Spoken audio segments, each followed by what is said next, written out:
Hallo Leute, supermarioluf ist hier und gerade eben ist das State of the Game zu Ende gegangen und das größte Topic des State of the Games war natürlich die Bannwelle, die alle Exploiter hier bekommen haben, und ich werde das heute ein wenig anders machen. Ich werde jetzt das offizielle Statement vom Massive bzw. von State of the Game hier rennen lassen zu den ganzen Bans, und danach werde ich mich wieder melden und euch das Ganze auf Deutsch hier nochmal Revue passieren lassen, beziehungsweise zusammenfassen, was hier heute alles gesagt haben. Ich wollte nur den originalen Ton hier, beziehungsweise O-Ton von den Entwicklern für euch da lassen, damit ihr auch den genauen Wortlaut hier hört. Ja, dann sehen wir sich dann in ein paar Minuten dann wieder und ich werde dann alles hier für euch zusammenfassen. Done by interacting with a turret, and there were different variations of it and all that stuff. And we were trying to fix it as quickly as we can, but unfortunately there were different levels of the fixes that went out that didn't fully work, so people found new ways to do it. And then we were finally able to fix it to a point where we were comfortable to look into other things that would happen to the people that have systematically exploited this bug, right? Can we just hit the timeline a little bit? So when did this happen? Because I think the date of the 17th is going to be, something. Exactly. Yeah, exactly. So it's the week of the 17th is basically when we were made aware of this. We also, if I remember correctly, already put out a fix on the 20th to work on this and improve the situation. And then over the weekend, we learned that there was more, and we did more fixes the week afterwards to help with this. And then basically last week is where we were at a point where we first had another fix go out that stopped interaction to allow the ridiculous amount of damage stacking. And I want to say this now. Yes, we are aware that there's more out there, and we're going to work on that. But at that point, we were also lucky enough to have the time and breathe over the weekend to make sure that we can look at data to identify people that have used the exploit. So, and I say lucky not because we're lucky in terms of, we just found it, but it's like it gave us some more time to look at the data and also find out what are the criteria that we want to use. Sure. So we're now in the situation where yesterday, people who have had their account flagged with that activity, we won't go into exactly the numbers of people that have had that or exactly the numbers that have been used to detect that. But those people were given a 1-week suspension and a rollback to the 17th, correct? Yes, that is correct. Yeah. I also want to say, I've seen some comments of people saying you probably looked at my group, or you looked at I did something with other people and stuff like that. I just want to clarify, and Hamish said it very well. We will not tell you how exactly we detected it, simply because we don't want other people to avoid this detection method in case something else comes up and down the line. But we looked at a account, so we didn't look at who you were in a group. We didn't look at if you were doing something else with some people. If there were 50 million other people, it doesn't really matter. We really looked at your account and what you have been doing with the data and the criteria that we had. So this gave us a very strong confidence on the suspensions, because we could rule out that you were basically just caught in a random matchmaking group. That had nothing to do with the suspension at all. Sure. One of the things that I've also seen a lot of people talking about is, we're using our methods of detection for these things, but the narrative around false positives, right? Some people who are saying that they've been grouped up with people or it happened.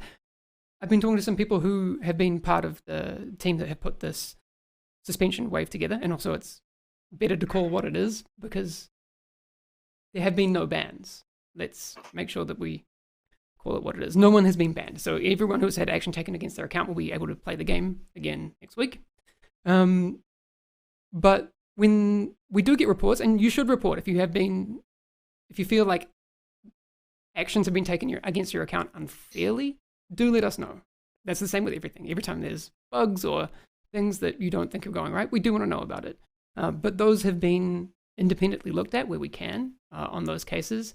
And what we've seen is that in reality, those accounts that have claimed that have been shown to have that they've been basically exploiting. That's not to say that there haven't been some false positives, so do keep letting us know if you have been unfairly had sanctions taken against your account, so Ubisoft Support can help you out. So, das war jetzt das offizielle Statement vom Massive Entertainment. Jetzt bin ich mal gespannt, was ihr dazu sagt. Findet ihr, reicht das, dass die einen 7 Tage Bann bekommen, beziehungsweise ihre Accounts auf 17. März zurückgesetzt wurden? Oder sagt ihr, beziehungsweise seid ihr auch so einer Meinung wie ich, dass auch die das SHD-Level hier exploitet haben, auch gebannt werden sollen? Denn beide haben Fehler ausgenutzt und nicht nur die DPS-Exploiters sollten gebannt werden, sondern auch alle. Ich finde es irgendwie unfair, dass man eine Seite bannt und die andere eigentlich in Ruhe lässt, aber ich bin einmal froh, dass sie überhaupt angefangen haben, hier zu reagieren. So, jetzt werde ich euch das nochmal zusammenfassen, was die Entwickler hier gesagt haben. Wie schon gerade erwähnt, wurde eben die ganzen Exploiter, wo sie es nachvollzogen haben, die das wirklich öfters gemacht haben, denen ihre Charakter wurde jetzt eine Woche eine Timeout versetzt und auch die Einstellungen dann, wenn sie wieder spielen können, auf 17. März zurückgesetzt. Das heißt, allen weiteren Fortschritt, den ihr seit 17. März gemacht habt, der wird nicht mehr da sein. Ihr werdet die ganzen Items, die ihr gefarmt habt, das SHD-Level und so weiter, das werdet ihr alle nicht mehr haben. Sie haben das nämlich am 17. März das erste Mal erwähnt, der DPS Glitch, dass es den gibt und dass es Konsequenzen geben wird, wenn man den benutzt, und deswegen wird das genau das Datum herangezogen und sie haben es halt immer wieder probiert zu beheben, haben es nicht hinbekommen und jetzt mussten sie eben die Konsequenzen daraus ziehen, dass das eben so viele Leute dann gemacht haben. Sie sagen zwar nicht, welche Kriterien dass sie dafür angewendet haben, denn sonst können manche Spieler dann die Kriterien quasi umgehen und trotzdem weiter solche Glitches und Exploits nutzen, aber sie haben klar gesagt, es hat nichts damit zu tun, wenn ihr mit irgendwem gematcht wurdet, wenn irgendwer anderer den Exploit angewendet hat. Es hängt wirklich an euren Account und was ihr dann mit dem Account quasi angestellt habt, und ihre internen Daten sagen quasi dann, wer den Exploit genutzt hat, und diese Leute wurden dann eben für eine Woche gebannt. Und sie hatten auch dazu gesagt, sie sind sich da 100% sicher, denn wenn sie nicht 100% sicher wären, wenn sie ihr bannen, das könnten sie nicht auf sich nicht sitzen lassen quasi, und das würde einen schlechten Ruf auf ihr Unternehmen werfen, und deswegen mussten sie sicher gehen, dass sie 100% sicher sind. Sie haben auch einige Fälle überprüft, die sich beschwert haben, dass sie das nie angewendet haben, aber alle Fälle, bei denen sie das danach noch überprüft haben, stellte sich heraus, dass die eben diesen Exploit verwendet haben und das nicht nur einmal. Danach haben sie gesagt, dass eben nächste Woche ein Patch rauskommen wird. Dort fokussieren sie sich auf das Balancing einiger NPCs und auch der Statuseffekte, die werden ein wenig abgeschwächt, denn sie wollen nicht, damit, wenn ihr mit einer vollen Rüstung herumrennt, egal wie viel Rüstung ihr habt, dass ihr auf einmal One-Shot von irgendeinem NPC tot seid. Das wollen sie ab nächster Woche beheben, da werden sie einige Sachen machen, einige NPCs eben balancen und in die Spur bringen, die eben momentan zu viel Schaden machen. Dazu werden die Kontrollpunkte dann endlich wieder funktionieren. Die könnt ihr dann wieder zurücksetzen und dass ihr die wieder eben auf grün machen könnt, wenn ihr den Schwierigkeitsgrad hier umändert. Aber alles weitere, da habe ich schon vor 2 Tagen ein Video drüber gemacht, wenn ihr genauere Infos über den Patch haben wollt. Ich lasse euch den Link in der Beschreibung unten, da gehe ich ganz genau ein auf alle Änderungen, zum Beispiel dass die exotischen Änderungen von den Items, von den Talenten und auch welche NPCs hier eben ein bisschen runtergeschraubt worden sind. Danach wurde das nächste Thema war quasi dann die M1E, und weil viele Spieler sagen, die M1E ist einfach zu stark, sie wissen es, haben sie gesagt, speziell mit dem Schild, mit dem Talent Fokus und eben, dass man eben dann den Scope nicht benutzen muss für mehr Headshot Damage. Jeder rennt mit dem Schild herum, M1E einfach die stärkste Kombination, und das noch in Kombination mit den Named Items, die sie auch ein wenig, da haben sie sich ein wenig verkalkuliert, haben sie gemeint, denn die Zahlen dort stimmen nicht, zum Beispiel auf den Knieschonern oder auf den Handschuhen, wo ihr Rüstungsschaden oder auch Schaden gegen Gegner außerhalb der Deckung bekommt.